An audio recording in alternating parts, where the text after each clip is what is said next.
This week, I was made aware of a leaked archive of internal documents from within Disney Corporation, specifically focusing on Club Penguin, the extremely popular online children's game which ran from 2005 through 2017. And this leak, consisting over 800 megabytes of PDFs and archived internal documentation web pages, was posted anonymously to 4chan. Yeah. So naturally, I fired up a virtual machine because, hey, better safe than sorry when dealing with files from an unknown source, especially when it's coming from 4chan. I downloaded every single byte of it, of course. And here's the thing, it's real. This Club Penguin link is absolutely real. The first thing that needed to be ascertained was the validity of the files, right?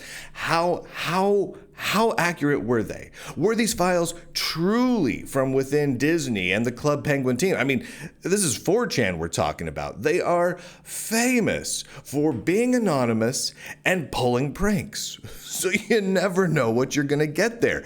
But the answer, without a doubt, with an absolutely high level of certainty, is yes, this leak is legitimate. Now, how do I know that this leaked material truly came from within Disney? Because I used to work at Disney, specifically on the development team of Club Penguin. In fact, I still have my Disney cast member badge because having a badge that says Disney cast member on it is just too cool to not keep. I think I was supposed to turn it in when I stopped working there. I didn't do that. It's sitting in a box somewhere, but I had to keep that, right? Now, while the contents of this particular leak primarily cover the time between 2014 and 2017, which was after my time working on Club Penguin, I know enough details to be able to confidently verify this material. And with that important step out of the way, let's dive into the contents of the leak. And I want to state this right up front. It's really not all that controversial. There's nothing all that crazy in here. Because I know what all of you are thinking, right? Is there anything crazy juicy in these leaks? It's Disney. It's a popular kids online game. Oh my gosh, there's got to be something wild in here. Something political, something extreme, something crazy. But you know what? It's pretty dull. It's actually pretty dull. It's lots and lots of corporate boringness. In fact, it's very much focused on the development team and the design team at Club Penguin. In fact, the only times anything got even remotely political were during two end-of-sprint retrospective meetings. Club Penguin development used an agile development methodology with work divided into multi-week sprints, for those of you who aren't in the development space. The first time that this occurred was immediately following the November 2016 USA election. Here's a little screenshot. This is really real from their November 10th, 2016 end of sprint meeting. They say over there, hey, what did we do well? They list what they did well. And what should we have done better? They list what they do better, because this is a sort of thing you do fairly regularly in these sorts of companies. So what should we have done better? The answer, Trump was elected, with lots of exclamation marks. So apparently the team was not thrilled that Trump won the election, and they felt like they could have done a better job on Club Penguin, and then Trump would not have gotten elected. I don't know exactly how that works, but there you go. Though all was not lost. The team was very pleased with Darlson's cookies, and they were happy that Daryl was buying a house. So congratulations, Daryl. We now know all those details from within Disney back in 2016. No, really not that interesting, right? Now, flash forward to January of 2017, right? A few months later, and we have a similar set of statements from another end of sprint retrospective. Yeah, this, of course, is from the January 20th retrospective, the first retrospective they had within the development team of Club Penguin after the inauguration, right? So after President Trump was sworn into office in January of 2017. Once again, the Disney Club Penguin team asked themselves, what should we have done better? The answers, Trump, just one word, and quote, end of the world. I'm sorry, that makes me laugh. But hey, look at the things they did well. If you look at that list on the left, they say, what did we do well? They've got cookies and pierogies, and Timbits. If you've ever been to Timbits, Tim Hortons is a donut chain. It's more popular in Canada than it is in the United States, but there are some in the United States. And Timbits are just their version of donut holes, right? Like Timbits TM, there's just donut holes, right? So it looks like they were eating quite well. Even though they spelled pierogies incorrectly. So thus ends the entirety of the political content found within the Club Penguin leaks. That's it. It's over 800 megabytes of leaks consisting of 137 PDF files and an absolutely massive number of HTML files. And this is the most politically charged content in the entire archive. This is actually fairly refreshing. This is the least political content I think that I, at the Lunduke Journal, have seen to date coming from any big tech company. I mean, this was some years back, though, right? This is mostly 2016 and prior. So it's before the majority of the crazy political content started getting generated at a lot of these big tech companies that tends to get leaked to the Lunduke Journal. So, maybe if Club Penguin had continued for a few years, that would have changed. But at least up until that point, it was fairly mundane. Just one or two declarations of the end of the world because Trump got elected. There were some interesting documents around moderation within Club Penguin. I thought this was kind of interesting.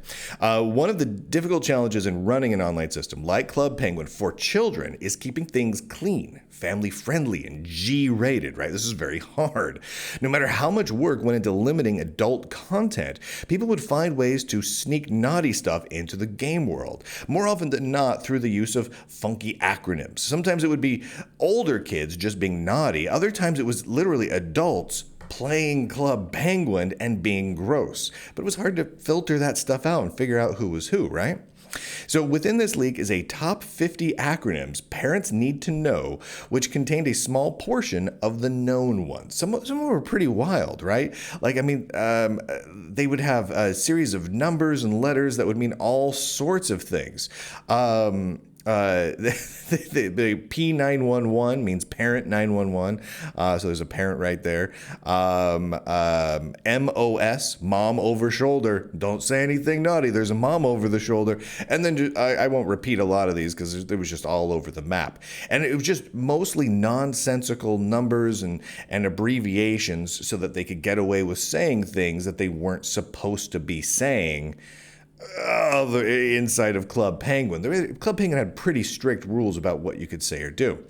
And to Club Penguin's credit, they worked pretty hard to limit all of this as best they could. I mean, people are kind of ingenious about skirting around any sort of censorship, even when it's just censorship aimed at making sure kids don't go swearing on the internet or saying inappropriate things. I want to do a side note here, and a really true story.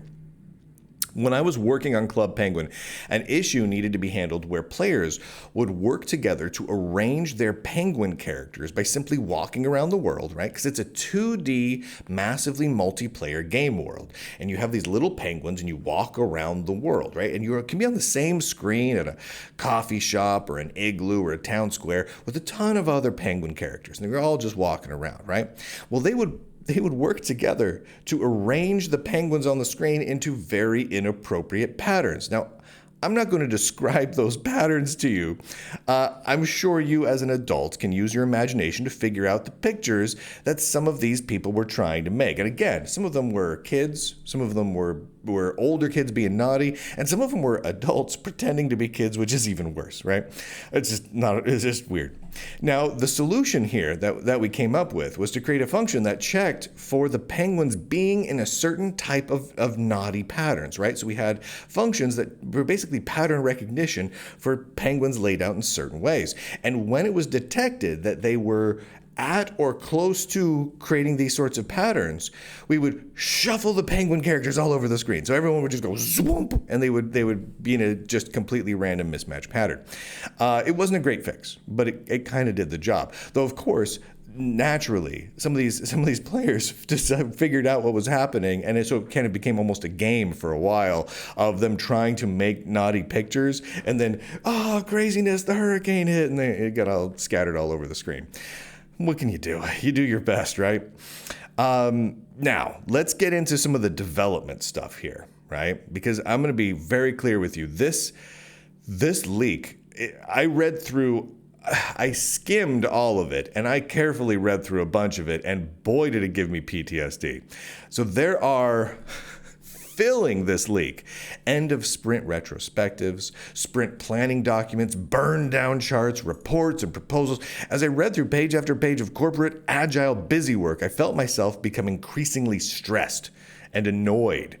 Flashbacks to morning stand-up and scrum meetings.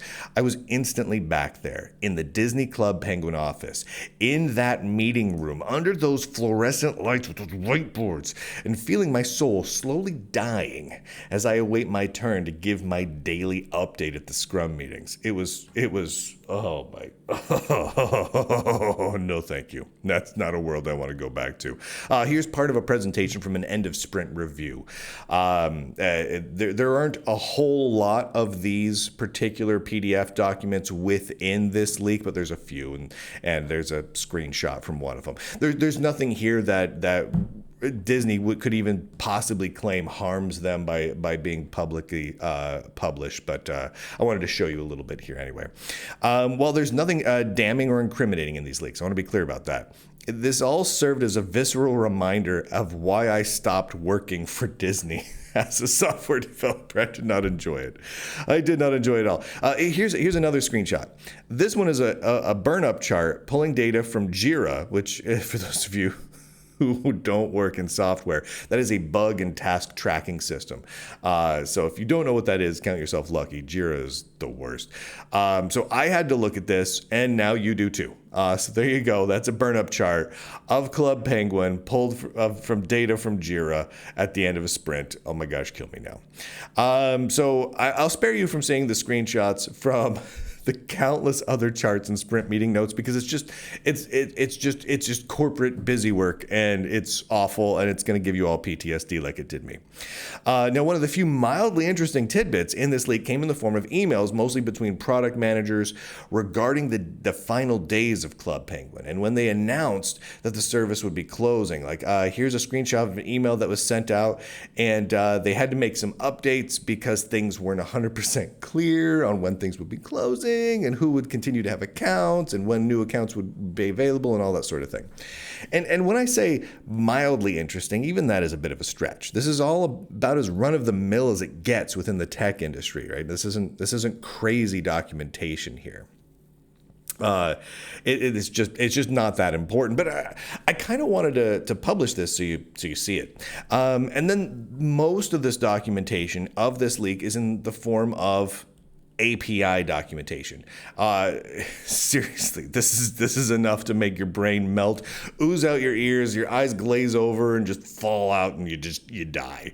There is over 1,000 HTML files, all documenting various APIs used by a variety of systems, many of which are no longer even in use there by anyone, anywhere, ever, right? Here's one such picture of one of the over 1,000 HTML files. Seriously, this Disney leak includes over 1,000 files just like this one, and the vast majority of the information contained with it is only of historical interest, and even that is a bit of a stretch. But hey, documenting computer history is important, even if it is mostly internal corporate systems. So I mention it here, and I do have all of it securely stored. Now that's it. That's the Club Penguin leak. And right about now, you're wondering to yourself, why did I need to know any of this? Why are you telling me this, Lunduke? This is really mundane and boring, and quite frankly, you don't need to know any of this. It isn't that interesting. The truth is, despite the massive number of documents in this particular leak, over 800 megabytes worth, almost none of it was going to be interesting or important to you. Heck, let's be honest, most of it was barely interesting to the people who originally wrote these documents. I worked on this product, and I was struggling to survive as I read through them. But it does give you a little glimpse into some of the work that the Lunduke Journal does, right? So far this year, the Lunduke Journal has received over 27 gigabytes of leaked material, not including video. I should point out that that number is as of... I wrote this document a couple days ago, and as of today, that 27 gigabyte number is now just shy of 400 gigabytes. More on that coming later. From a number of the biggest companies on Earth. And while some of it is explosive and critically important, such as the Red Hat or Microsoft leaks, most of it is a lot like this Club Penguin leak, right? One or two mildly interesting statements nestled between notes about food in the break room, pierogies, cookies, that sort of thing, and charts about bug tracking, right? But the Lunduke Journal goes through all of it and only occasionally tortures you with the boring stuff. Now, unless, of course, you were a big Club Penguin fan, in which case you're welcome for this fascinating and riveting dive into the internal documents from the final years of Club Penguin. That's it for this leak. I'm not going to be publishing any more of the 800 megabytes of documents from the Disney Club Penguin leak. I have verified them. It is possible to find them on the internet. I do not suggest finding them because it is dull. It is not a good use of your 800 megabits of drive space. and it's just, there's nothing newsworthy additionally to post here. What I did publish here, I thought was at least somewhat interesting because it gives you a little bit of an inside glimpse into how things worked within an agile work environment at Disney in the, from a couple years back, right? So that's kind of interesting from a historical standpoint, but outside of that, and it does talk about a game that was very popular and many people have very fond memories of. So it's worth documenting a little bit, but that's all. We have to just leave the rest of it there. But thank you to all of the Lunduke Journal subscribers who make it possible for me to go through 800 megabytes of the most boring leaked documentation on Earth because I don't take sponsorships from anyone, because Disney doesn't advertise with me. No company advertises with me by choice. Because I'm funded entirely by you, I get to do this. I get to actually go through all of this stuff. I get to do things that would theoretically frustrate, anger, and annoy any potential advertiser or corporate sponsor. But I get to talk about it. And sometimes it's as boring as what comes out of Disney and Club Penguin here, and other times it's absolutely earth-shattering like the stuff that came out of Microsoft, Red Hat, and IBM. But either way, someone needs to do it. Someone needs to hold the feet to the fire of these big corporations. And I couldn't do it without you. So thank you. Head on over to lunduke.com or lunduke.locals.com if you want to support the work that the Lunduke Journal does. And with that, ladies and gentlemen, boys and girls, nerds and nerdettes across the inner tubes, I do declare, end broadcast.